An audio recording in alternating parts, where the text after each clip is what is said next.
Sahabat Nova harus tahu cara pintar atur uang untuk mengelola dana THR agar bisa digunakan lebih efektif. Kamu bisa mendapatkan informasi lengkapnya di video ini, tapi sebelum itu like dulu video ini, subscribe YouTube channel Nova dan bunyikan lonceng notifikasi, supaya kamu tidak ketinggalan video bermanfaat lain.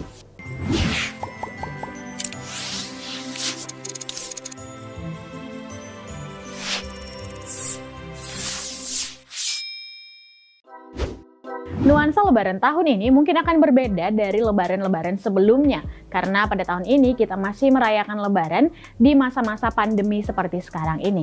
Mungkin hal ini juga berhubungan dengan pengelolaan THR yang Sahabat Nova dapatkan. Misalnya, Sahabat Nova mungkin bisa memotong biaya mudik karena memilih untuk tidak pulang ke kampung untuk menjaga kesehatan. Namun, bisa jadi Sahabat Nova juga mengeluarkan lebih banyak biaya untuk keperluan kesehatan seperti membeli vitamin atau alat-alat kesehatan lainnya yang membantu kita terhindar dari virus COVID-19. Oleh karena itu, Sahabat Nova, kita juga perlu untuk tahu bagaimana cara pintar atur uang mengelola THR yang kita dapatkan di bulan ini. Dalam mengelola THR, kita perlu membuat alokasi dan juga skala prioritasnya. Prioritas pertama yang harus kita lakukan dalam mengelola keuangan THR yang pertama adalah 20% untuk biaya lunasi. Alokasi lunasi menjadi prioritas utama bagi pengeluaran THR kita. 20% ini baiknya kita gunakan untuk membayar zakat fitrah. Disarankan untuk membayarkan zakat fitrah pada lembaga yang sudah resmi. Karena yang pertama, ketika kita membayarkan zakat di lembaga yang sudah resmi, maka kita akan mendapatkan jelas perhitungan dari zakat fitrah kita. Yang kedua, kita juga bisa mendapatkan bukti yang jelas dari pembayaran kita. Dan yang ketiga, penyalurannya pun akan juga lebih jelas. Selain itu, Sahabat Nova juga bisa menyisihkan 20% tadi itu untuk membayarkan THR orang-orang yang bekerja bersama Sahabat Nova, contohnya seperti satpam, pembantu rumah tangga, dan lain sebagainya. Atau Sahabat Nova bisa membayarkan juga pajak yang sudah jatuh tempo ataupun hutang. Yang kedua, Sahabat Nova menyisihkan 20% dari THR untuk biaya konsumsi.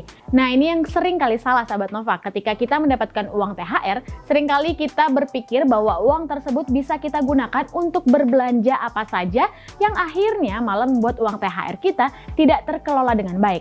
Nah, sejak saat ini Sahabat Nova harus tahu bahwa ternyata hanya 20% dari THR yang boleh untuk biaya konsumsi. Biaya konsumsi itu misalnya untuk kebutuhan hari raya, untuk membeli kue dan sebagainya. Atau Sahabat Nova juga bisa menyisihkan dari 20% tersebut untuk memenuhi kebutuhan suplemen, vitamin, atau sejenisnya. Ataupun Sahabat Nova bisa menyisihkan dari 20% tersebut untuk memberikan uang kepada sanak saudara atau mungkin kepada orang tua. Yang ketiga, 20% dari THR kita harus disisihkan untuk persiapan dana darurat. Sahabat Nova, ketika mendapatkan THR, pastikan menyisihkan 20% dari uang tersebut untuk dana darurat. Apalagi kita masih dalam kondisi pandemi seperti sekarang ini, oleh karena itu kita perlu memiliki dana darurat yang cukup untuk memenuhi kebutuhan kita sehari-hari. Seperti yang sudah diketahui bahwa dana darurat untuk seseorang yang masih single atau belum berkeluarga setidaknya 6 kali dari pengeluaran bulanannya.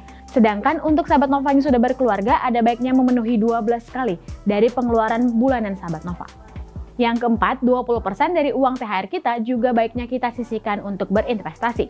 Tahun ini mungkin kita akan memiliki larangan untuk mudik. Oleh karena itu, Sahabat Nova tidak perlu terlalu bersedih hati, karena Sahabat Nova bisa mengalokasikan uang yang seharusnya dikeluarkan untuk mudik tersebut untuk menjadi biaya yang bisa Sahabat Nova investasikan. Untuk berinvestasi, pastikan kamu mempertimbangkan tujuan dari keuangan yang kamu ingin capai, kemudian profil resikonya, dan juga jangka waktu berinvestasi yang ingin kamu lakukan. Nah, alokasi terakhir 20%-nya adalah untuk nikmati. Sahabat Nova bisa berbelanja apa yang mungkin Sahabat Nova sudah idam-idamkan dari dulu. Namun, pastikan tidak lebih dari 20%. Jangan sampai Sahabat Nova mengutang atau bahkan menunggak membayarnya. Oleh karena itu, ada baiknya memperhatikan hanya 20% dari uang THR yang kita gunakan untuk barang-barang ataupun keinginan-keinginan kita. Itu dia Sahabat Nova, tips pintar atur uang mengelola THR, agar THR kita bisa kita alokasikan dengan baik dan benar. Sahabat Nova bisa bagikan informasi ini dan jangan lupa juga like video ini, subscribe YouTube channel Nova, dan bunyikan lonceng notifikasi supaya kamu tidak ketinggalan video bermanfaat lainnya.